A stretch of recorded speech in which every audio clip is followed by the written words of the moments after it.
बिस्मिल्लाहिर्रहमानिर्रहीम। अस्सलाम वालेकुम। मुहर्रम उल हराम का महीना इस्लामी साल का पहला महीना है और इसी महीने के साथ इस्लामी साल शुरू होता है। औरत को चाहिए कि माह मुहर्रम में ये गलती बिल्कुल ना करे। अगर औरत माह मुहर्रम के महीने में ये गलती नहीं छोड़ेगी तो घर में कभी रिज़्क, दौलत और बरकत नहीं आएगी। मेरी प्यारी बहनों और प्यारे भाइयों, कहा जाता है कि जो घर साफ़ सुथरा रहता है उस घर में रिज़्क की कभी कमी नहीं आती है और उस घर में हमेशा बरकत रहती है। नंबर 1, बावज़ू रहें। जो लोग बावज़ू रहते हैं और ख़ुद को पाक और घर को पाक साफ़ रखते हैं, उनका घर रिज़्क से कभी खाली नहीं होता। हर वक्त रिज़्क के दरवाज़े उनके लिए खुले रहते हैं। और जो लोग घर साफ़ नहीं करते, हफ़्ता 10 दिन घर में झाड़ू नहीं लगाते, मकड़ियों के जाले साफ़ नहीं करते, वो घर दौलत और रिज़्क से महरूम हो जाता है।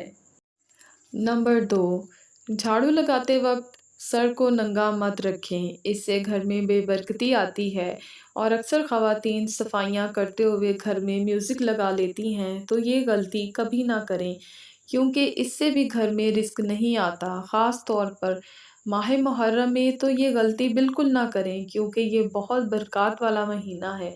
और झाड़ू लगाते वक्त लाज़मी या हफीज़ों या सलामों का विर्द करें, इससे घर में बरकत आएगी।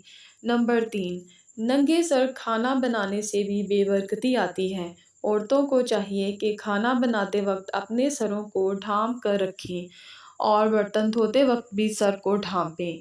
और नंगे सर कपड़े धोना भी बेबरकती का सबब बनता है। औरत को चाहिए कि अपना सर नंगा ना रखे, क्योंकि औरत को ये हुक्म है कि उसका बाल भी किसी गैर मर्द को नज़र ना आए। इस तरह औरतों को चाहिए कि शाम के वक्त ना झाड़ू लगाएं और ना सफाई करें, क्योंकि शाम को सफाई करने से घर में बेबरकती आती है।